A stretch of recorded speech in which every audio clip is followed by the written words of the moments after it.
Hello, friends. Welcome to Unpacking Stories.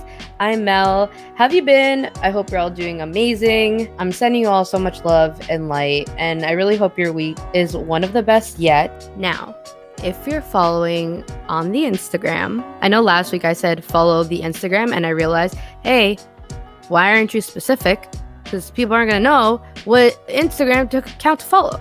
So it is the Instagram account for Unpacking Stories. If you're listening to this or watching this, don't know if it's done yet, but I dropped a little bit of a gem on my stories. Please enjoy that, and just thank you so much for an incredible first collection, first season of stories. I cannot thank everybody enough for just taking the time to listen to these stories. I'm so happy to announce that we will be coming back for another season or another collection of stories. Número dos.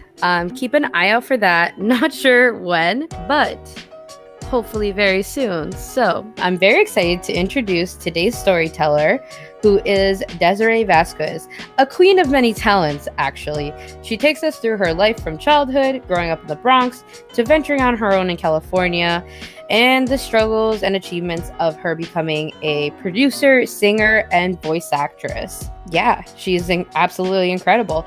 And she also talks about growing up quickly, toxic relationships, rediscovering herself, her craft, and finding inner peace through it all, which is something I completely admire her for. We do a bit of an exercise right off the bat, and I don't know why, it made me very kind of vulnerable, but in the best way. And I just have to realize like so much of myself as someone who's also been going through a lot of sort of rediscovering and discovering new things in the past few years of myself. I admire her for sharing that publicly on her platform. You could follow Desiree at Reé Of Lyte, REE.OF.LYTE on Instagram. Please help me welcome Desiree. Desiree, thank you so much for being here today. How are you? Well, I'm doing well. Want to elaborate on that? What is well to you? Well is gratitude. Mm. I am doing lovely. I think well has a negative connotation, but in my world, well is great. I'm doing well. Like there's nothing to complain about. I could complain about things, but why? That's 100% true. I feel like this year is the year where people are like, how are you doing? Now, how are you really doing? And so I like that. Well, I've been saying a lot of like, I am, I'm here, I'm being, and it's not a bad thing. I think it just means that I'm trying to make myself more present. So I understand what you're saying. Um, well, thank you so much for being here. I'm very, very stoked to have a chance to sit down and talk with you and have this lovely chat about your whole journey. What drew you to pursue the careers you have, from working on the set of shows to singing to voice acting, and all the experiences in between that have led you to your success so far. And before that, though, I would really like to start off with on your Instagram, which go ahead and plug for us, please. It is right now underscore Desi Linda, but it will change in about a month. It is going to be revamped, so we're gonna have to tag that in later. So we'll plug it later. Okay, yes, I'll definitely do that.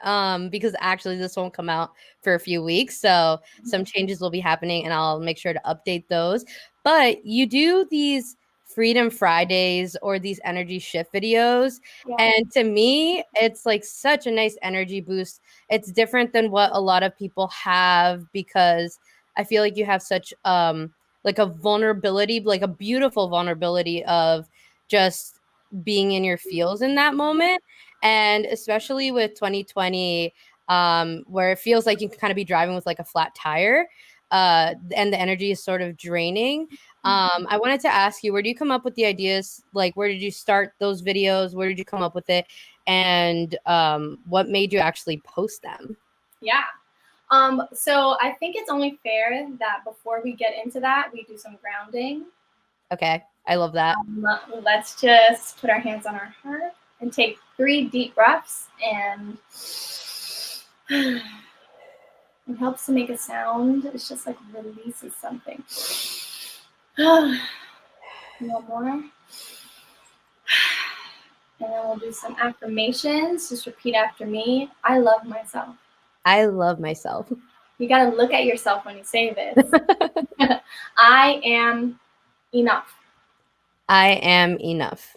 I am worthy. I am worthy. I exist, and that is enough. I exist, and that is enough.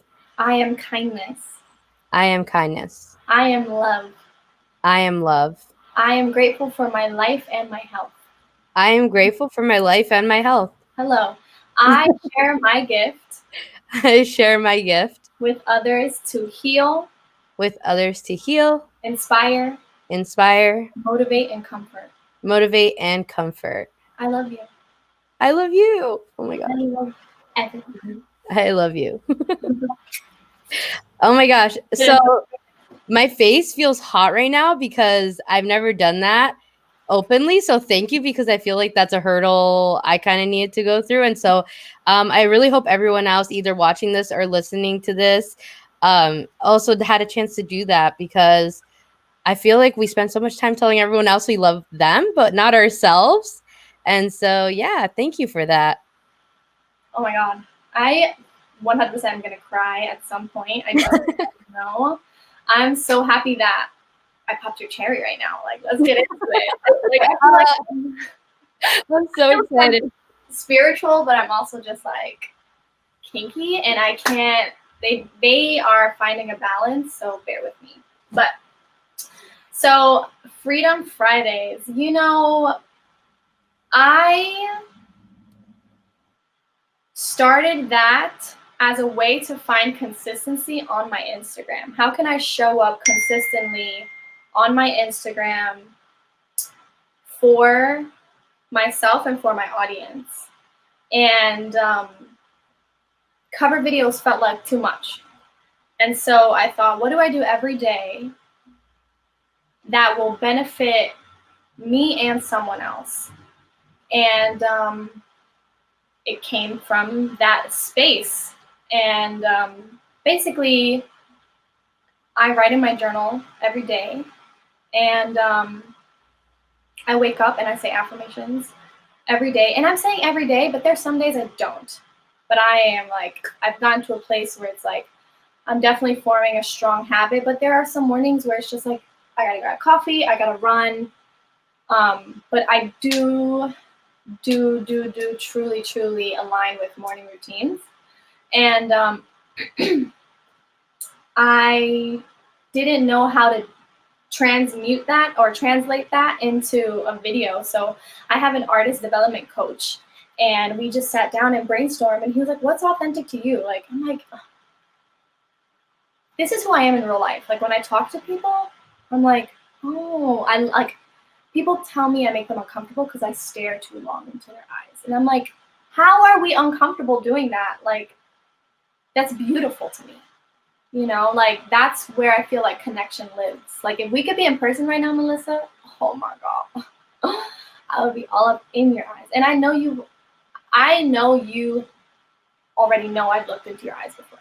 Like, so, yeah, I was just like, I don't know, like, how can I create consistency, and how can I create this commitment to myself, truly? I feel like everything is better when you do it for yourself, because that's the only way to make a change. So I just stuck a fucking, I could curse? Okay. I stuck Yes. I used my car mount. I stuck my car mount to my window, my mirror in my bathroom, and just set up shop there, and like try to make it as organic as possible, whether it was like I needed it before I brush my teeth, after I brush my teeth, before I wash my makeup, just whatever felt organic, and whenever I needed those pick-me-ups, because every day I feel like I wake up with demons, like things, patterns, and thoughts and beliefs that were not mine, that I learned, that I'm unlearning. And through Freedom Fridays, I unpack those things. And it's interesting because they don't get a lot of views, they don't get a lot of comments, they don't get a lot of traction. And so every time I post it, there's a little voice. I haven't posted them in a while because Yeah. I shifted into something else. But I felt like that little voice inside my head is like, nobody watches your shit. Like, nobody wants this. But I'm also like, I need this. So that's the most important thing. And that's really all it is with Freedom Fridays. I'll make another one soon. I hope you do. I personally love them. I think they're really refreshing. And like I said before, I think it's something we all need because a lot of people have a highlight reel. And what I've tried to do so hard in the last, like, especially the last year, is try to deviate away from posting stuff that's just for, like the likes and stuff like that, but stuff I can go back to that'll make me happy. At one point, I posted just like a time lapse of a sunrise that I took one day when I was watching, because sunrises are like my jam. I'm Same. like, The sun. I'm like, I will get up early to do that, and I've tried to get people to do that, and it doesn't always work because I get not waking up early, but there's something so like delicious about watching a sunrise that I was just like, I want to record this because it was right at the beginning of, I think, around the time everything was happening and everyone didn't know where to look or where to go and what was going on with their lives. And I was like, I want to look back on this. And I remember like posting it, and my caption said, "The sun will rise." And so I actually watch it frequently just to like make myself happy because I just brings me back to like where I was just there. I would just still, but That's a beautiful caption too. oh, thank you.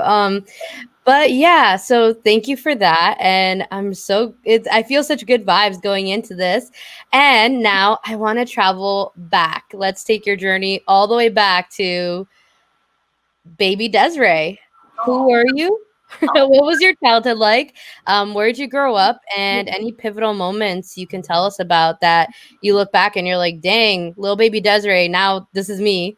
Yo, I talk to her all the time. She is here with us right now because little baby Desiree would not have thought she'd be experiencing life this way.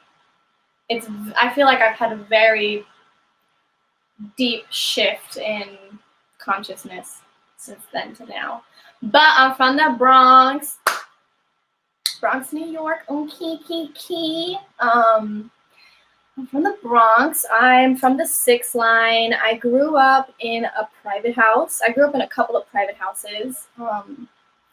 I grew up in a neighborhood that was safe and dangerous. It was like not the South Bronx, so it wasn't too bad, but it was still the Bronx, so like there are dangerous people everywhere. I've definitely got robbed and like all of those negative things that come with living in a big city.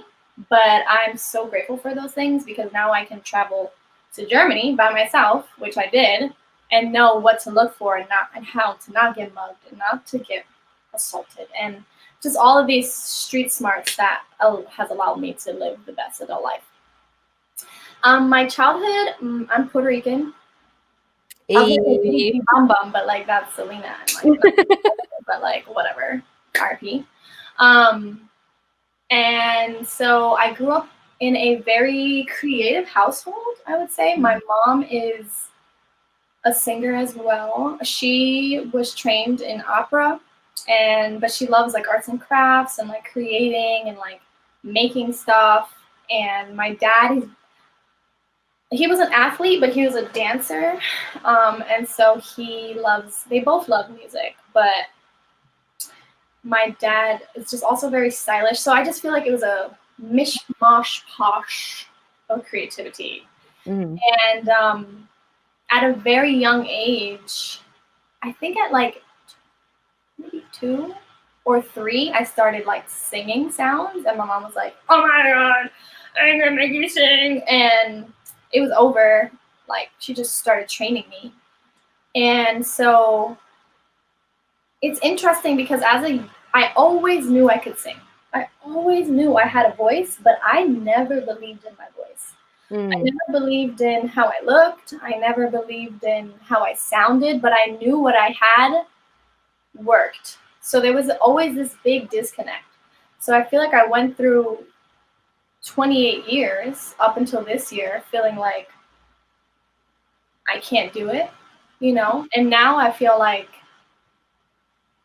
I'm going to try and stop telling myself that I can't. I'm just going to try and see what happens. And, ugh. But I was always singing at family parties. I got into like the church choir at a really young age. And then I performed a lot in middle school, like in plays. I was in Oompa Loompa. My first play, I think I had 3 lines and I was a zebra. And I was like, I'm going to Broadway. I went to musical theater high school in the Bronx called Renaissance. It's the same school Cardi B went to. Ooh. And I killed it in high school. I was in every musical. I was in a bunch of leads. I was always in the front. If I wasn't the first lead, I was, you know, blah, blah, blah.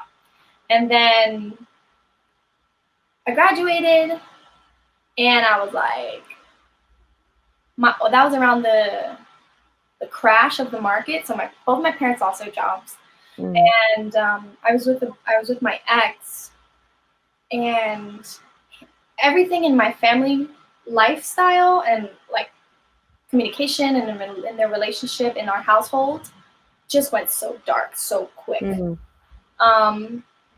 They worked at the same place for a really long time, so when they lost their jobs, they didn't know what else to do, and so like we went into debt, and we lived in the dark, and it was cold. It's New York City, you know, and like the place we lived in, the people who started living in underneath us, they were dirty, and so the infestation came into the house, and like it was really bad, like really bad. And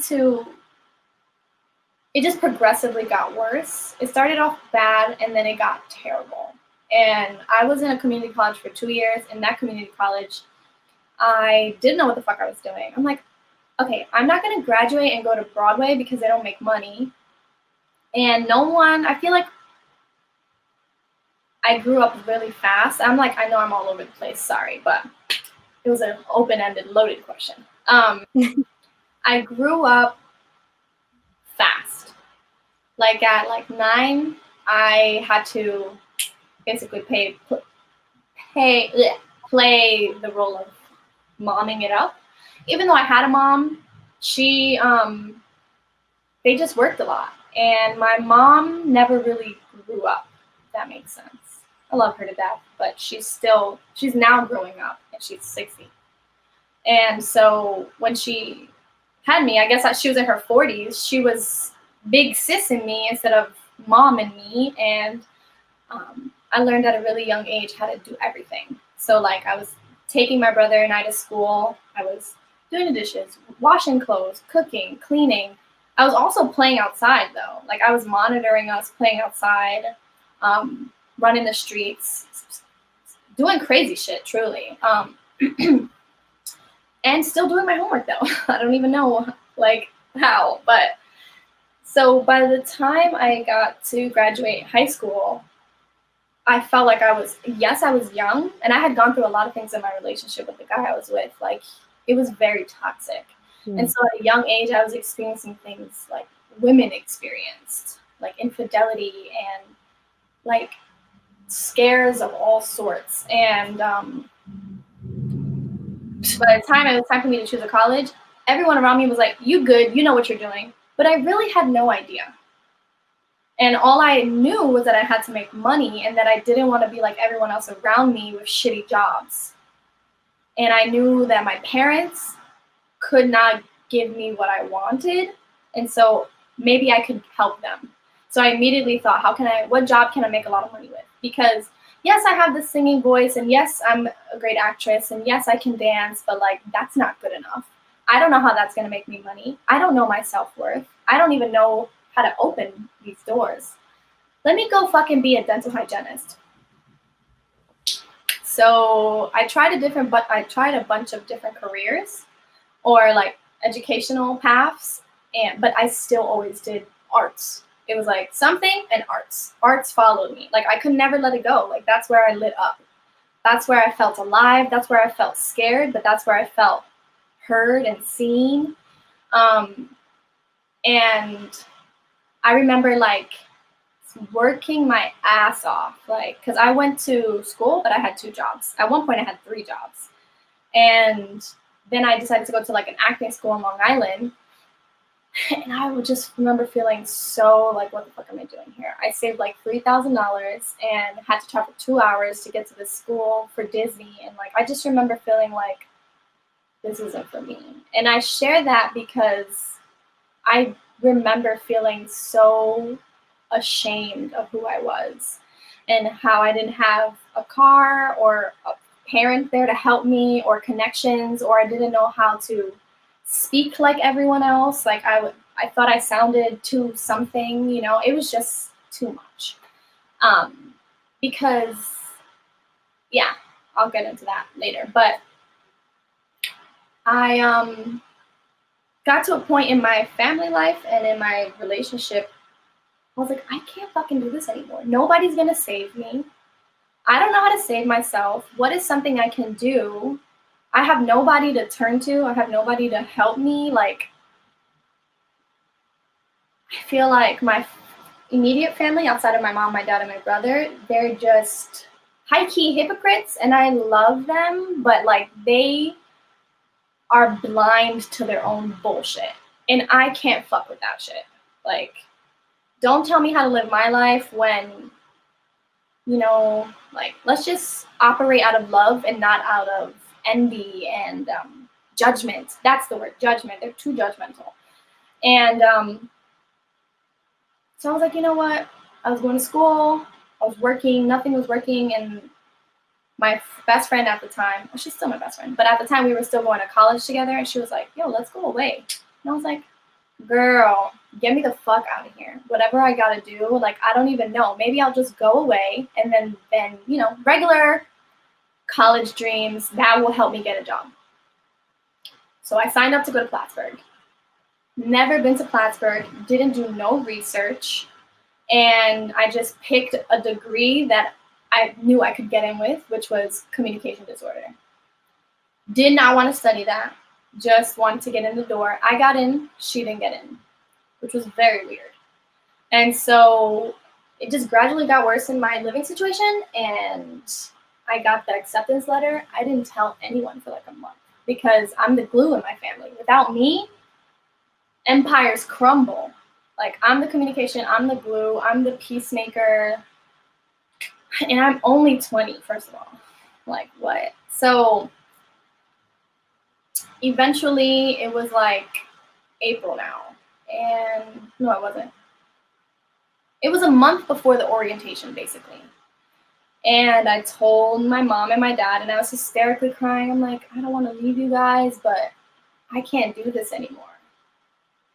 It was like a breakup, really. It's kind of fucked up. But they were like, okay, like, we love you and we support you. And again, we just trusted you. And that's the beautiful thing about my parents. They've always trusted in me. And for the most part, I've made good decisions other than when I was like figuring shit out as a teenager. But even then, like, because they gave me permission to figure shit out at 9.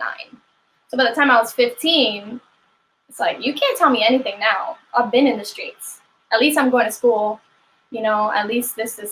So I left to Plattsburgh and I went to orientation. I didn't know it was a 6-hour ride. I didn't know anything about anything. And I got to Plattsburgh and I was like, where the fuck am I? Like, this is the first time I'm away from home. And like, yeah, I'm a city girl. Yeah, I've been on like running the streets, but like, this is the country. White people can be scary sometimes. Like, just feeling like an outcast again, you know, because New York City is not New York, Plattsburgh. They're just not the fucking same. And I stayed. I didn't go back because I was like, oh, I have a room. I have heat. I don't have bugs. Like, I can feed myself. I don't have my boyfriend who's like being wild and reckless. Let me rediscover myself. And I remember, like, in the beginning, I could not sleep. And that is how I discovered meditation. because I could not sleep for the life of me, and it was too quiet. Like, I enjoy the serenity of silence now, but at the time, it was terrifying. I'm like, why is there no sound?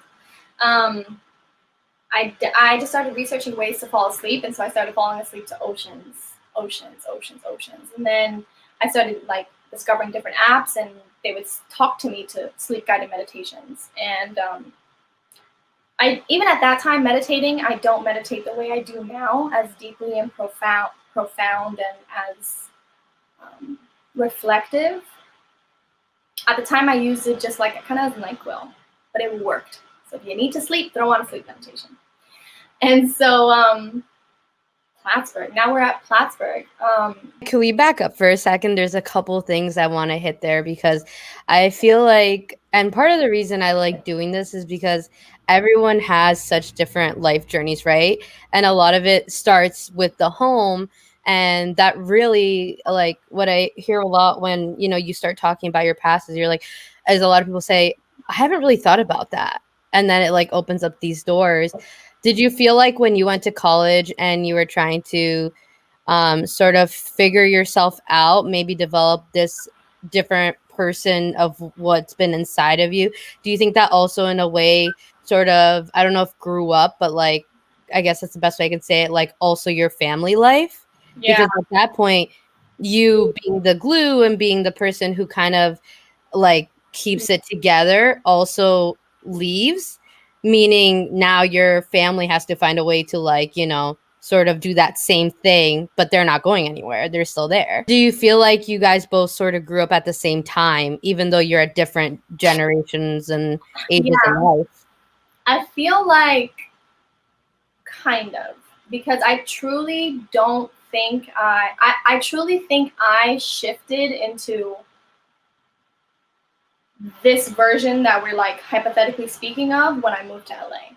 That was when it really like click clack boom, like because I went into Plattsburgh like with a mediocre mindset. I think that's how I kind of got by high school, and I think I was smart, but I think I didn't believe in myself. So I always did the bare minimum, but for me the bare minimum was more than most. And so when I got to Plattsburgh isn't a fucking top-notch school, but like it's a university compared to like a tiny community college or like kids in an inner city community. So like, an AP class in my high school, I only graduated with 60 kids. So the AP class, had 9 kids, and then you come to university and now there's multiple rooms of smart kids. Like, so my first, my first semester was a smack in the fucking face. I was like, Professor Kim was like, I love you, sweetheart, but if you don't pass, you're going to have to be here for XYZ amount of time. And I was like, I'm just here on loans in my name. I don't want to do no more loans.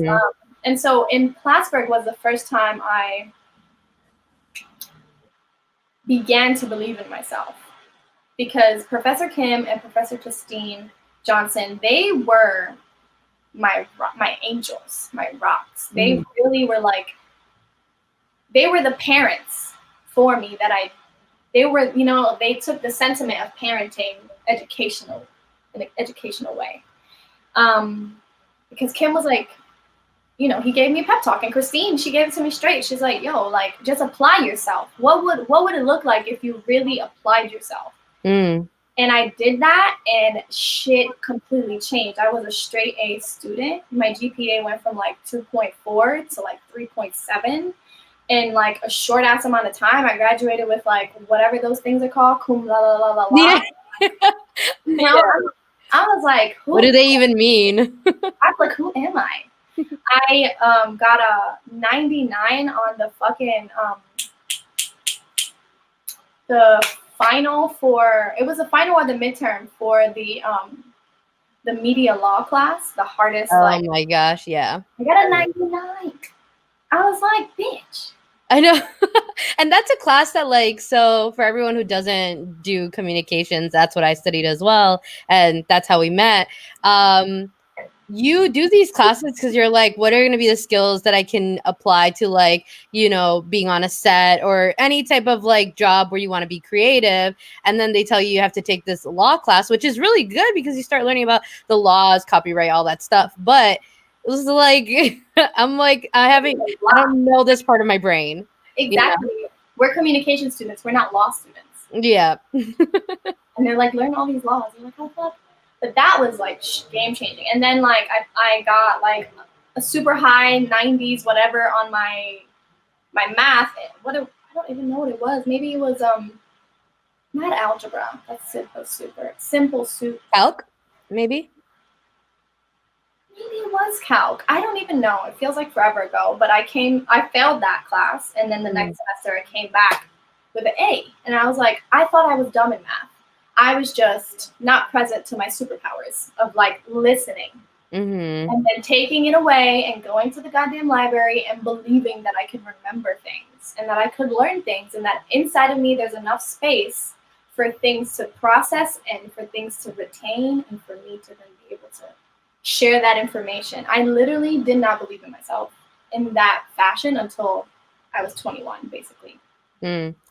And growing up, my parents, they're not compatible. Let's start with that. I'm still baffled at who they are and how they managed to be together for like 23 years when they do not fuck with each other, like at all. And so both my parents suffer from depression, and there was a lot of substance abuse in the house, and a lot of anxiety, and a lot of verbal abuse, and a lot of even physical abuse between both of them. And so that has affected my brother and I. It affected me where it made me feel like, how do I get the fuck out of here? And I think it affected him by feeling like he has to carry that around now. And he hasn't been able to release it. And, you know, being who I am now, and like I live with my dad now. And I hear him and I experience him, and I'm like, oh my God, this is where my anxieties, like I knew, but like being with him now as an adult, I'm like, wow, this is why it's been such a challenge for me, because the skills, the fundamental basics of self-love do not exist in either of my caretakers. I'm teaching myself all these things, and then now I'm showing you how to do it. And so that's that. Plattsburgh was the shit. I mean, I fucking believed in myself. Then Christine was like, you know, I think you're beautiful, but like, I think you should be a producer. And I was like, bitch, what are you even talking about? I don't know how to do that shit. That's mad responsibilities. Like, she was like, just try, you know, pushing me. Yeah. She was like, why don't you just do it for Birdie and the Bees? Because you've been on it for forever. And people know you and that show. And so I was like, okay, let me try. And then boom, one best producer, one best show, one best edit, one best like cast, like one like took the house down. I was like so blown away that day, if you remember. I do. It was incredible. And it's nice because you see how excited people get, but you don't know the backstory of what that excitement could mean to someone. You know, for one person it could mean like, oh, cool, awards, and then for another person this is like, holy shit, never knew I would ever even get to this point. And yeah, it's a college TV station, but it's more than a college TV station. Exactly. Sorry, there was a car going by.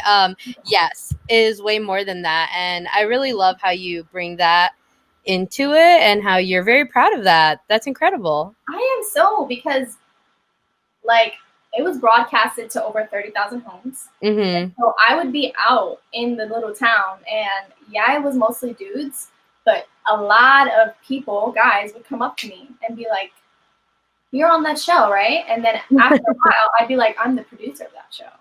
Yes. You know, I'd be out with Danny or whoever, and they'd be like, oh, and then they're like, that's the producer. And like, that's where I started feeling confident in television, because I had no television. Truly, when I got to Plattsburgh, Dan O'Rourke or what? He was like, you should try out for these auditions. Like, you'd be really good on camera. And I was like, okay. Maybe he didn't even invite me, but he pushed me. I don't even remember. But ultimately, he was my first mentor. He's now also one of my dearest friends, but he was my first mentor.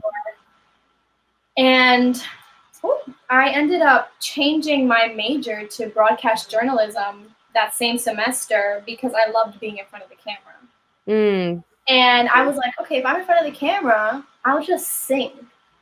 And someone will be like, wow, you have a beautiful voice. Are you a singer? Let me help you get there. That was my fantasy, honestly. So I'm like, I did sports, I did fashion, I did sex, I did love, I did music, I did whatever, hockey. I did whatever I could do on that Plattsburgh campus.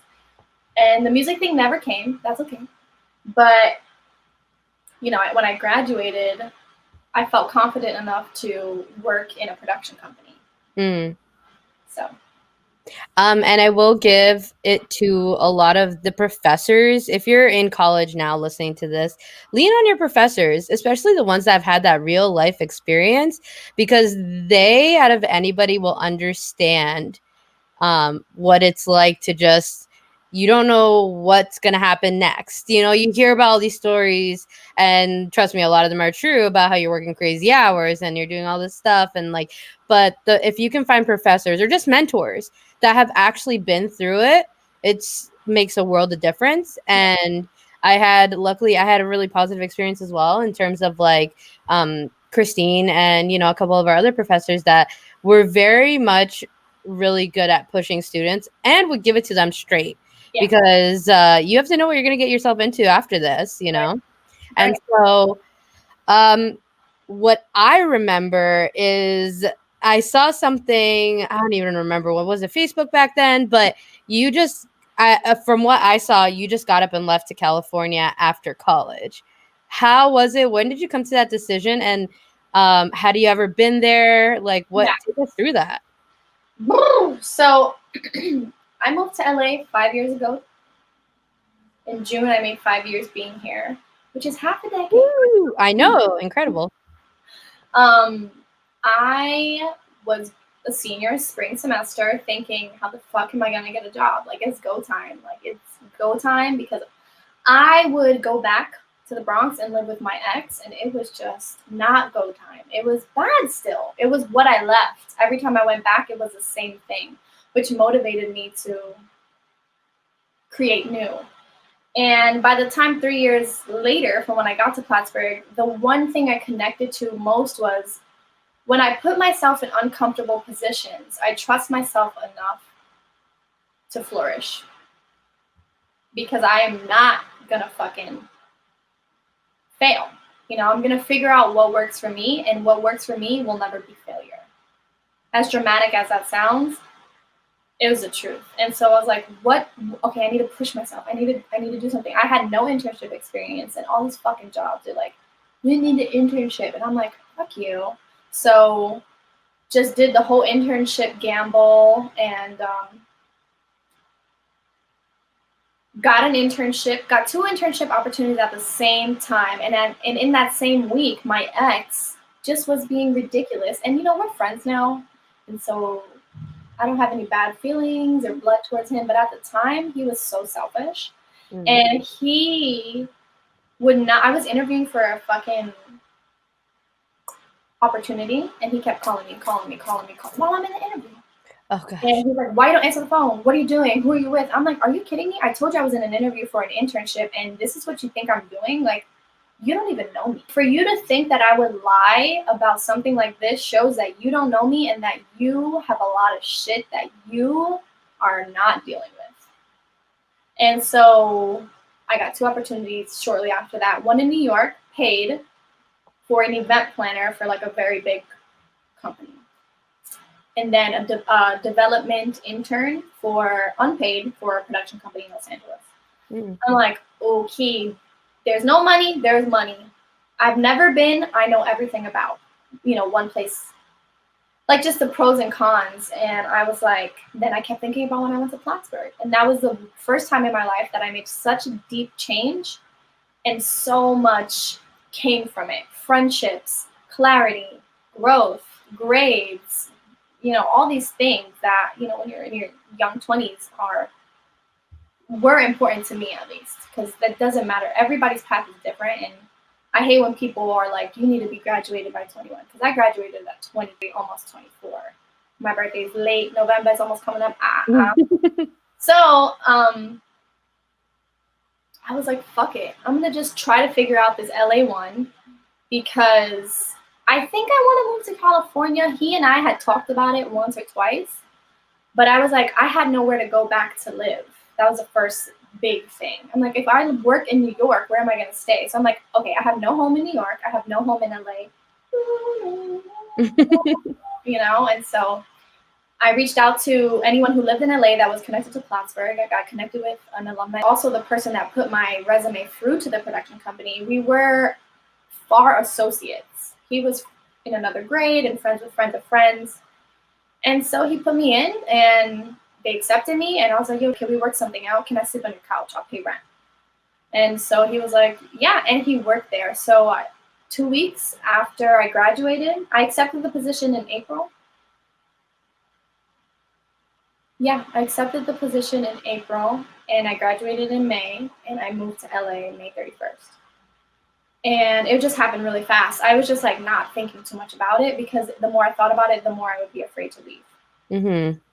And I told my parents, they cried. Everyone cried. Everyone's like, oh my God. But I'm like, what y'all got for me? Where am I going to sleep? Where am I going to stay? Y'all got no money for me. Like, how are we all going to live like this? I felt called to be bigger, to do something bigger than myself for my family. Mm-hmm. It's so hard. It's still so fucking hard. Because going back to the question you asked, like, did they grow up? They didn't. And like, my dad just grew up, air quotes. And I'm being a little bit stern. I love them. I love them. I love them. But, currently my mom lives in a shelter. Mm. Like, that's how it went this way. And that kills me. It pains me. Like, and I think that's why I'm so open about being vulnerable, because not being vulnerable for me looks like drinking. It looks like weed, like too much of anything. It looks like partying. I show my feelings in negative ways when I'm not vulnerable. Mm. And my mental health suffers completely. And so the more that I'm vulnerable, the more I feel lighter. Even though it's so fucking hard, it's fucked up, because I feel like 2-3 years ago, I was literally walking around going up to people. People, I mean like shamans, and people, I mean like yoga or meditation healers or Reiki. I'd be like, how do I become vulnerable? Psychics, like clairvoyant. I'm like, how do I become vulnerable? I want to be vulnerable. I think if I'm vulnerable, this is what will heal me. And after a while, I figured it out. It was just by being vulnerable, as opposed to like, it's kind of like saying, I just want to be happy. I just want to be happy. It's like, then be happy. Mm. That's it. There's no just. It's just be happy. Choose happiness. Choose happy. So I moved to LA, slept on a couch for like 5 months. The person I ended up staying with, he and I did not see things the same way. And I feel like we weren't cut from any similar fabrics. And so it was very hard for me to stay there. I had lived in harsh living environments, but it was with people that ultimately loved me. Even if they were rude or mean or emotionally abusive, there was still some amor underneath it. And now I'm with a stranger, and this stranger does not have that for me. And it was very clear. And I had no friends, no job, no like money to spend. I couldn't really do anything, and I felt caged. Like, I used to ride to work with him and then come home and live with him and stay in the living room. And that was his living room. It was just, I learned so much. I learned communicate. Mm-hmm. I learned strength in a different way. I used to lock myself in the bathroom for hours, and there was only one bathroom, and there was two rooms, him and another one. I used to lock myself in the bathroom and just cry and write and get fucking smoke weed, like. And then I did the internship, and it was cool, and I learned a lot, but I felt so outcasted. Like I had this narrative, and I think I had this narrative. This narrative has been with me since baby does. I don't fit in. I don't fit in. I don't fit in. I don't fit in. I don't fit in. I don't fucking know why. I think I know why. There's like moments in my life that stand out that I'll get into in a second, but like I still fought past that, and like the day my internship ended, I basically protested for a job, like in a healthy kind of way.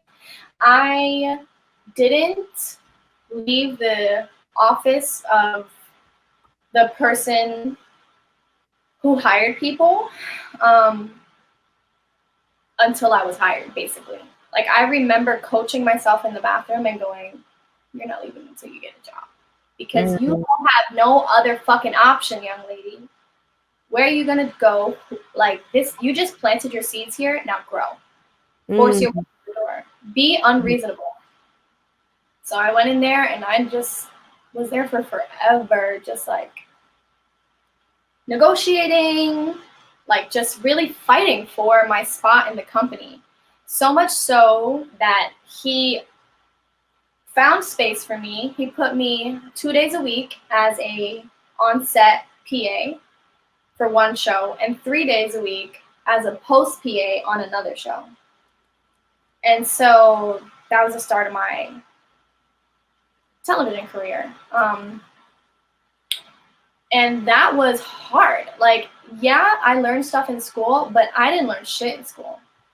But what I learned in school was a direct reflection of, or the tools I learned in school reflect, no, I'm trying to say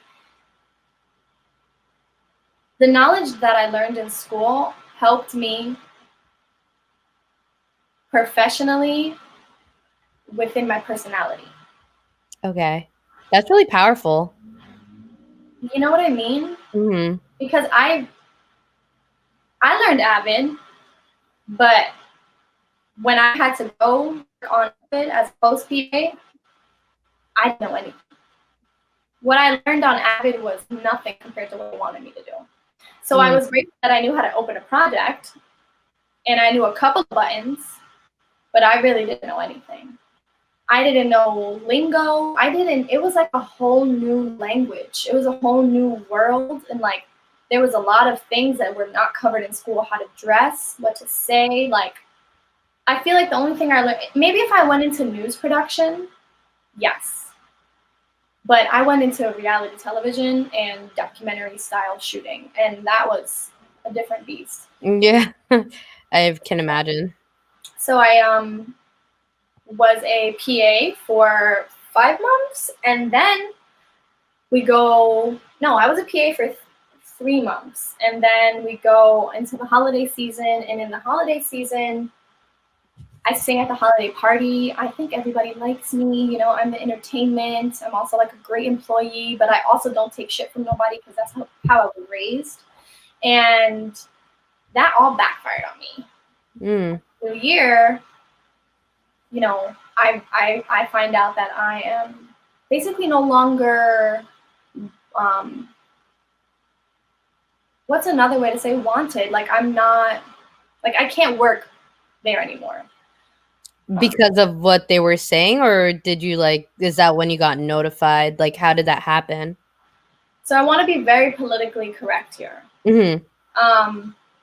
So basically, they had said they would rehire me, that they keep people in-house and they groom you from PA all the way up. Yes. So I was expecting to never leave, or for a while. Mm-hmm. So eventually I kept emailing people, nothing. And I eventually reached out to someone directly and said, "What's up?" And he was like, you know, after the majority feels like you're not a good fit for the company. They feel like you don't align with us, and you feel like they just, I don't fit in that theory. I don't fit in. My style, my vocabulary. I never cursed. I never did anything, but I didn't let older folks talk to me like I was a piece of shit. Mm-hmm. You know what I mean? Oh, 100%. Yeah. I asked questions like, if I'm not supposed to get paid this day, where's the rest of my money? And I don't think that they'd like that. But I also was learning, and I'm glad that I didn't like shut up all the way, because Mhm. that affected me. And moving forward, I was more timid in my next jobs as a woman and as an employee, you know? And Yeah. ultimately, I reached out to someone else, connected a new bond with another executive producer, and Mm. he saw me and felt me more and was like, yo, I'm gonna give you a shot, but don't fail me. So I fucking went ham. And I worked on this show called The Great Food Truck Race, and it is great, and it is hard as fuck to work on that show, especially as a PA. It's a run and gun travel show, and it's more than 12 hours a day. There was like 19-hour days, back to back to back. One time, I fucking peed on myself because I was so tired, so hungry, and just like a mess. And by the time I got to the production office, it was too late. And I still had to go into work. I'm like, it was just a mess. I actually want to give a shout out to anyone who's ever done that type of work. I've done it. I know people have like, and me myself included, I've had to do some crazy stuff. I know people who has to go dumpster diving. Like these things are like no joke. It's actually no joke. And people think it's like very fun, right? You hear It's they're like, "Oh, you must make the money. You must do that." You're like, "Oh, but I will." Like, no, not yeah. And so, I definitely want to give you a lot of props for sticking it out is a big thing, especially after, sometimes things don't work out. I was also in a similar situation where because of school and because of the connections you kind of make, you can at least find people who are willing to, let you stay on their couch. I was very lucky that I had a friend also whose parents let me stay at their house. But I was really like, okay, at 3 months, like you give yourself those timelines. I'm like, I have to find an apartment because I don't want to overstay my welcome and have a reason for someone to like not like me when it's like, you think about those things. And so not only are you dealing with having to start a new job, you're dealing with relational, like people's actual feelings and how you're gonna, look to them, and then it translates to somehow at your job that you're supposed to be doing well. And I'm in a way, it's almost like you were sort of pushed out, but then look at what you did. Yeah, it was hard, but you're very proud of it. It's like a great show.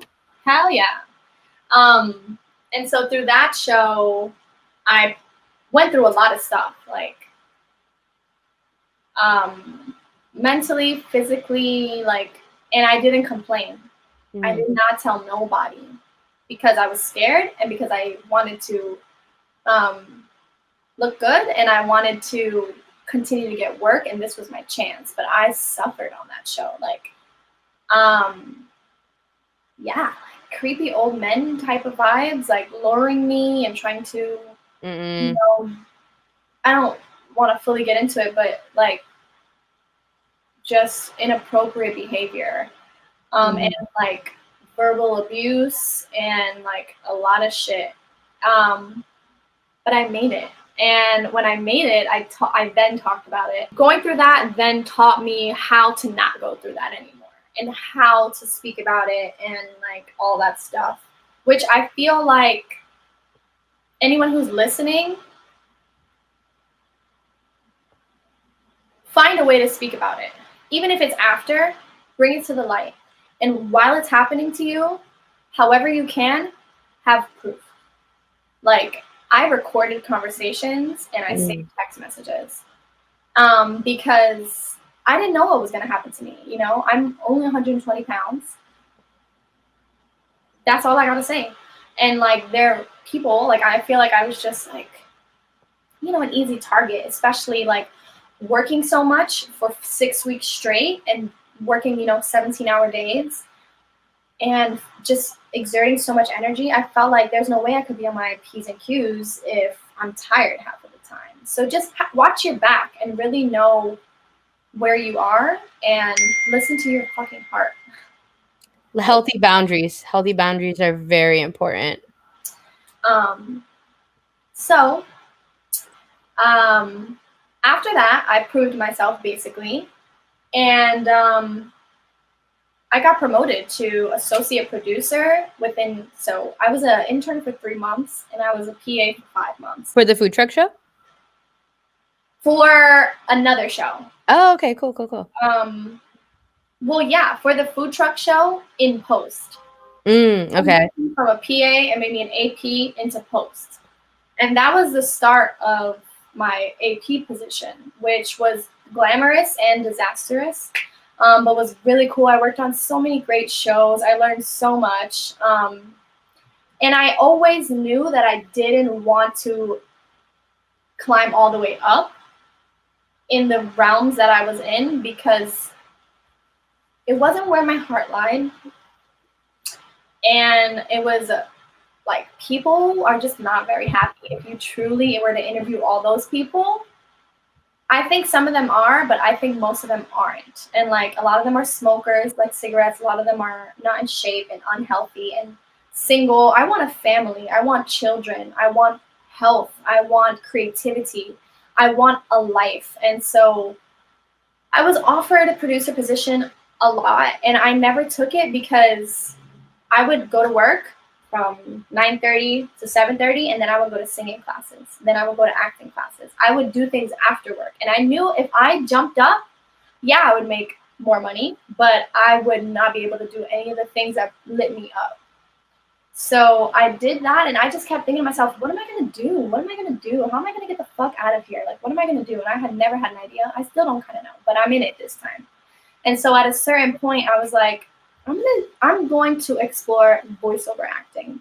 There were a lot of editors in my career that would do voiceover acting as well. So I started just talking to them all the time and like telling them I love to sing, and I think I would love to be in cartoons. And so that kind of came together, and I got a position as an AP in a company that I felt very comfortable with and that I knew the executives loved me. So I just told them like, hey, this is what it is. I want to do this, and I need a certain day off. Like, I just started creating the possibility that I could become a voiceover actor. And I started that journey. I started that journey like 2 years ago. And so I took classes at Calmison and Calmison, and at the end of the class, which is like, I was blown away. I'm like, what am I doing in this professional ass place? Like, how did I even get here? And I met my instructor. She's a very well-known industry professional. Her name is Kathy Grabbles, and I just sent her a little thank you note, and she got my note, and she messaged me like, I would love to have you as a private student in my home. I'm like, whoa, is that you? So then I've been with her ever since, and it's just been unfolding, and I made a voiceover demo this year. It's super good. I will send it to you. I'm so excited. Can I play it real quick?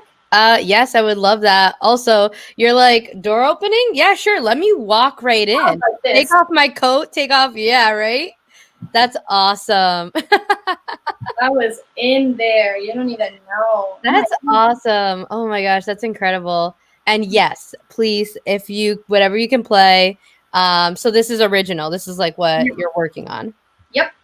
Cool. This is a original demo reel that her husband and I created from scratch. She's a working professional. Okay. And she's also a coach.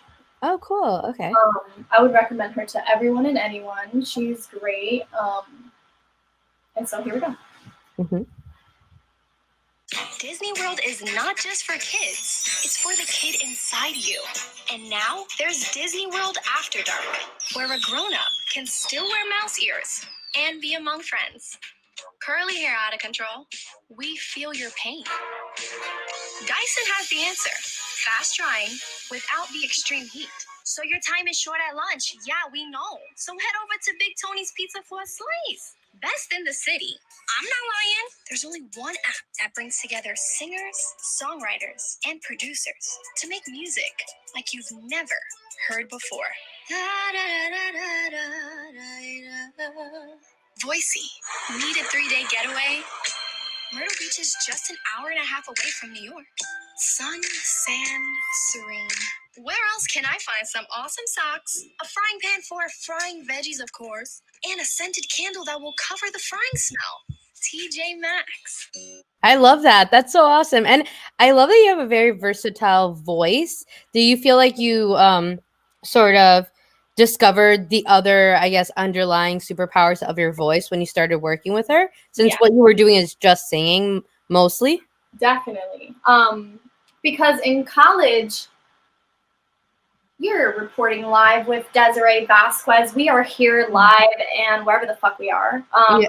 I feel like that's when I started being able to create different, what's the word, influx? Mm-hmm. And like placement in my voice.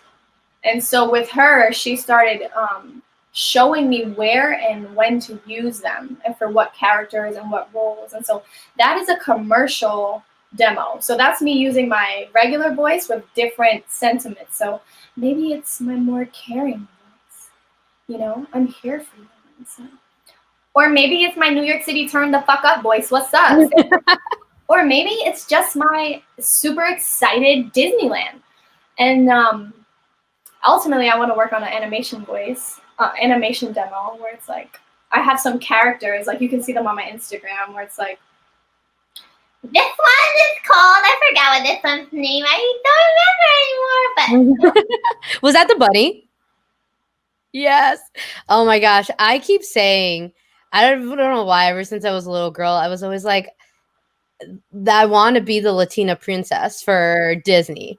And and Robin Williams was really like, I love just seeing what they could do, because in the VHS versions of those movies, they would have them voice acting. I was like, this just seems like you just bring everybody so much joy. And no one even has to really know who you are. You're kind of just like a little bit of a superhero behind the scenes. And I love that you kind of explored that side of yourself. Thank you. Me too. It was a little bit easier than exploring my singing side, which comes more naturally to me. But You want to hit us with some acapellas if you can? yes. So let's get into that, right? Because ultimately, last year I went to Egypt for my friend. My friends got engaged, and we went to Egypt, and I was moved by history and the level of creation that happened before me. And it inspired me to fully create. So I was like, okay, fuck it, I'm gonna sing. So then last year I started working through that, but I was still dabbling in TV, like comfort zone. And then this year I did a program called Landmark, and I discovered that I was being inauthentic. I was living inauthentically, and it was breakthrough. It was like a big breakthrough for me. And I discovered the possibility that I will be a successful independent recording artist and personality and performer. And that was in March of this year. So it's taken me my whole life to get here, but I got here. And it's been a goddamn journey, because when I was little, my family are Puerto Ricans. My mom and dad speak normal, fine New Yorker accent English, but my grandparents and my aunties and all of them, they speak with heavy Puerto Rican accents in English. They speak mostly Spanish, but they do speak English. So they trained me to speak like the way I speak, which is normal, but in the Bronx, it was, I'm a blanquita, I'm a white girl.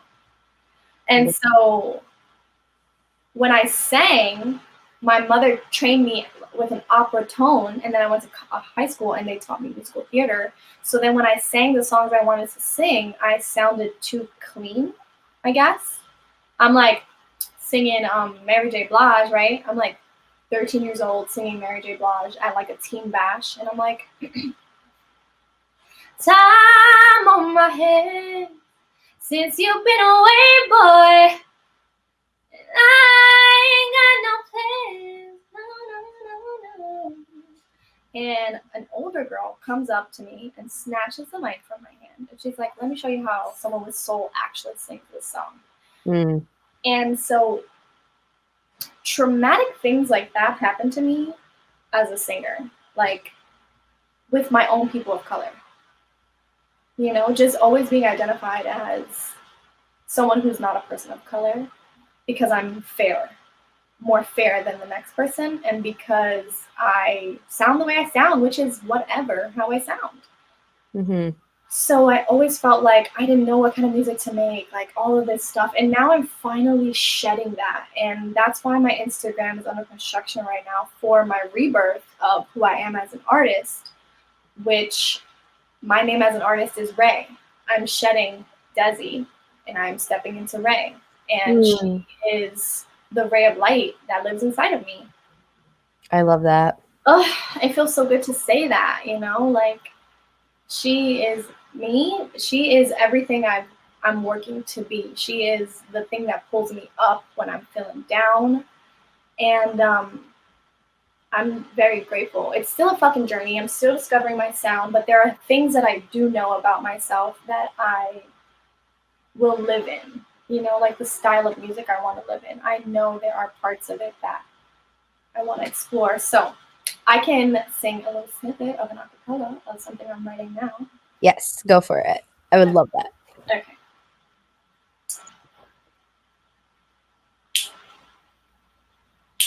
Again, the melody.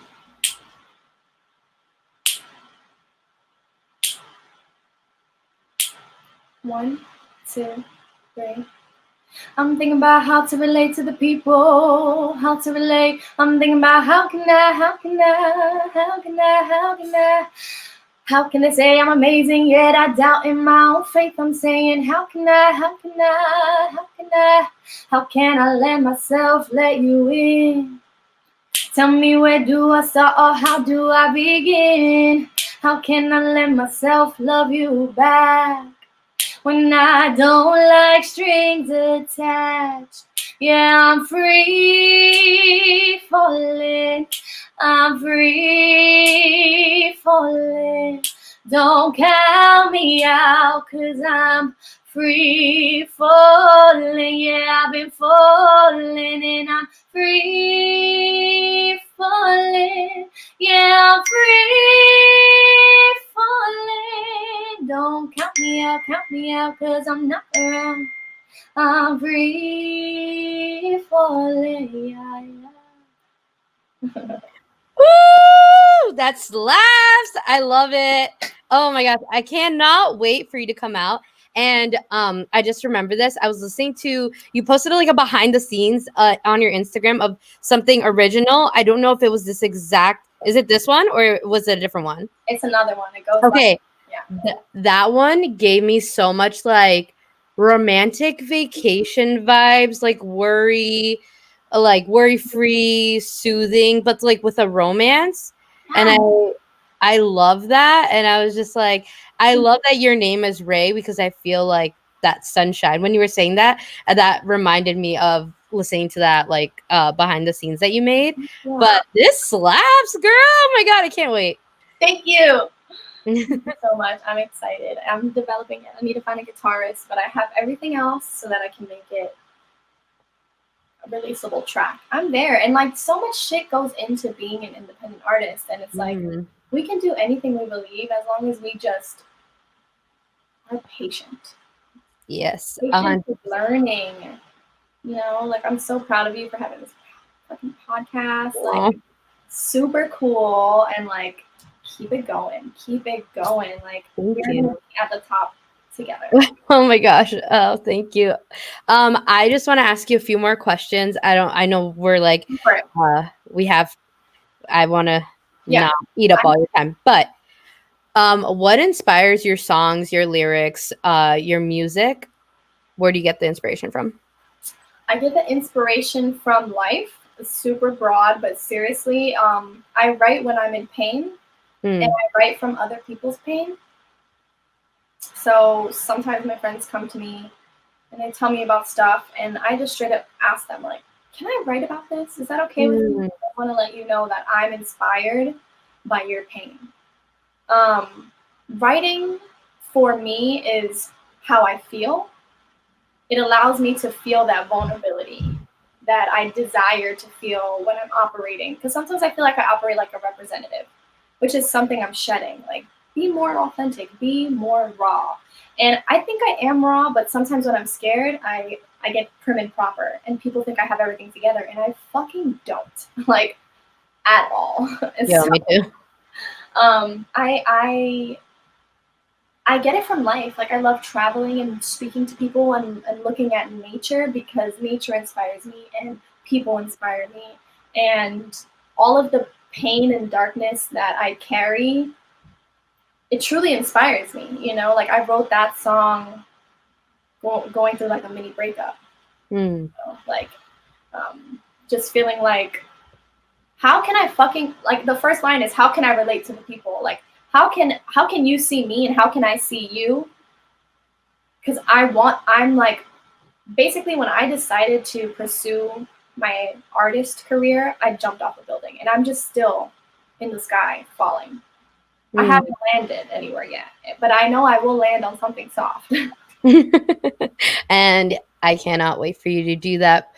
Do you come up with the beats, or do you sort of try to collaborate with other artists that can elevate it in a different way? Yeah, I try to collaborate with our other artists who can elevate it. I also find beats on the internet. So that's been a big process for me, having to lean into community, having to lean into someone else's artistry, having to lean into trusting that, that person will understand me and see me and hear me, and I won't be an outcast to that person, because music is very collaborative. There's so many phases of putting out one 33-minute song. And so it's a little bit of both. But I'm starting to learn how to play the guitar, so I'm gonna be mad on stage, like, Mm. so. Yeah. That's awesome. And what artists inspire you? Where do you get your inspiration from? Yeah. I've been inspired ever since I was little by a lot of like heavy hitters in the game, like Whitney and Britney and Monica and Mariah, and Celine Dion. Oh my gosh. Mm. And the whole genre of R&B inspires me, because it's like a bunch of people who don't know how to express their feelings in real time, expressing their feelings in a romantic way. And that is me. Like, but I'm currently inspired by Sabrina Claudio, Melly. She's a Latina artist from Harlem. I think all the people that super inspire me are not fully blown up yet. Mm. But I'm also inspired by Janae Eiko. I'm inspired by Big Sean. Like, I like to rap too, so some of my songs have some bars in it. That's awesome. I'm inspired a lot by reggaeton. I love the rhythm of reggaeton, and I love the sensuality of it. Who else inspires me? I just like women who have a softness to their voice, but who can also like belt, because I feel like that's me. Like, I can come down like, but then I'm like, so yeah. And what advice would you give someone who's also, has music, maybe a little closed off to the world, and they want to introduce it to the world, but don't know where to turn to? Yeah. I would say, why are you making music if it's only for you? Ooh, wow. I just got chills. That's true. And that's with a lot of things too. Right, which is why I started our whole podcast with, I share my gifts with others to heal, to comfort, to inspire, and to motivate, because what we have inside of us is not for us. So if you have a lot of music and you don't release it, why are you making music? And if it's just for you, then it's a hobby. But if you want it as a career, then you need to share it. So I would say start by sharing it to the people you feel most comfortable with. And if you don't feel comfortable sharing it to people like that, then get a therapist and share it to your therapist. You gotta, the whole point of creating is then sharing. So like that's a big hard part for me too, like sharing. Every time I share, I'm super shy. And like right now, I feel like I kind of have like a performer energy right now. Like I'm in a performer mood, but I think if we were in person, I'd be a little more timid. Mm-hmm. I would say find a community and lean into other artists. Be open to where you are in your process because that's what will get you further in your process. If you try to act like you know it all, then no one will help you. Then no one will see you. So lean into your music, into your artistry, where you are in your process, share with others, and really sit with your intentions as to why you're doing whatever you're doing. It could not even be music. That's wonderful. Where can the good people find you? Yeah. So we will. It's like I'm rebirthing right now. Like We're gonna have to add it later. I'm about to be reborn, and so I don't want to. I mean, I have a YouTube account, and I have an Instagram, and I'm creating a SoundCloud. So by early October, things will be on there beautifully. So maybe we can just like put up. Let's tease it. Everyone, you'll see it in the notes. You'll see in the description wherever the things are for this, and that is where you'll find lovely Reé. Yes, that's where I'm at in my process, and like I do feel shame and guilt for that, and I'm a little bit embarrassed. Like, how are you an artist and you don't have that? It's like, well, I'm not there yet. That's why. I'm just not there yet, and I'm gonna own that shit. And I will be in October. That's not a bad thing because see, that's part of, and I'm going to get a little vulnerable here because I don't want anything I say to get taken the wrong way, but I've always loved going to, let's say I go on a trip or I meet people in college or I meet people just out about my everyday. I ask them questions and then we just end up talking about life, right? And so I feel like you always see people's success once they get there. It's like, and that's lovely. And trust me, celebrities I love. I have my people I love, and that's wonderful.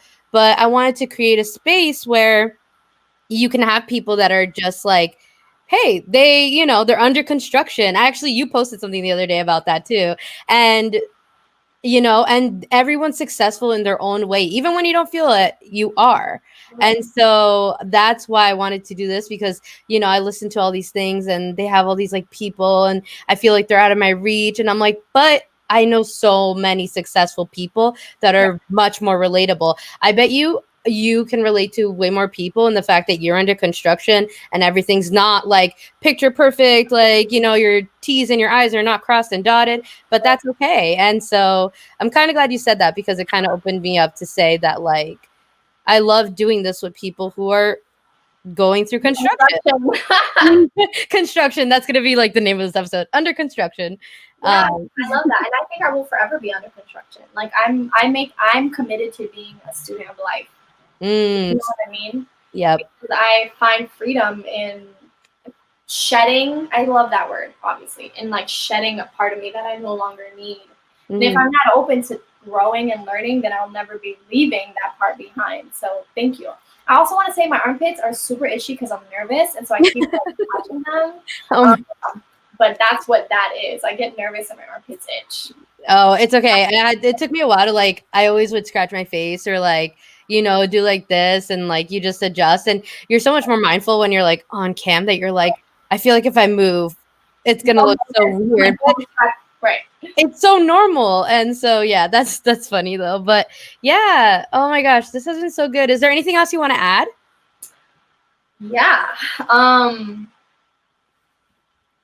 Mental health is a real thing that I would like to invite whoever is listening to check in with themselves and really see how your mental health is, and then be kind to whatever arises. Just be kind and make room, hold space for your journey and for you in wherever you need to heal. And anyone who's listening, you can reach out to me like for music or for like chatting conversations or for collaborating, for anything. Like I'm always available for anyone who wants to talk. I live to connect. So find me some way, somehow. That's all. Yes, use her. She is such a good resource. And a lot of actually everybody that I will have on or have had on, reach out to them for maybe something you're related to, or maybe something you're just like, I don't know who to talk to, but like this person's cool as shit. So, you know, use the people around you. And so, yes, thank you. Thank you. Thank you. Thank you so much for taking the time to share your lovely story with us. I truly appreciate it. And a huge congratulations for all your success and what comes in the future. I can't wait to see what happens. Thank you, Melissa. Same. I am so grateful to be here with you. I'm so grateful that we will inspire men and women in so many different ways. Yes. That's what the fuck is about. And with that, everybody, talk to you soon, friends. Bye.